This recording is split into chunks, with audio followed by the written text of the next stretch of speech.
compatis énormément avec les petits champions et les petites championnes qui n'osent pas prendre la parole en public. C'est super difficile. Et déjà, c'est la première chose que je dirais. C'est hyper difficile, en fait, ce qu'on vous demande. La plupart des adultes trouveraient ça hors de leur portée. Moi, en tant qu'enfant, j'aurais certainement trouvé ça absolument impossible. C'est très, très, très difficile. Parce que justement, il y a tellement de choses qui peuvent nous bloquer, qui peuvent nous empêcher de le faire. Le stress, la peur de ce que vont dire les autres, la peur de pas bien faire, la peur de se rater, d'hésiter, etc. Le premier conseil que je donnerais, c'est peut-être de lire et puis de s'écouter, par exemple, sur un dictaphone, donc tout seul, et puis d'écouter, de voir que finalement, en fait, c'est pas si terrible.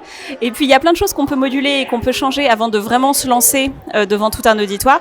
Et puis, deuxièmement, c'est quand on est en train de lire, de regarder les visages un petit peu des gens. Pas tout le temps, évidemment, sinon on ne peut pas se concentrer sur ce qu'on lit, mais de les regarder. Et moi, ça, quand je lis en classe, je trouve ça vraiment génial, ces moments où je lève les yeux de mon texte et je vois les regards qui presque m'avalent et les têtes dressées. Et je me dis, en fait, ce que je suis en train de faire a un effet. Et c'est extrêmement puissant. Et on s'aperçoit qu'on n'a pas besoin d'être un grand comédien pour le faire. Il suffit de le faire avec expressivité et avec cœur.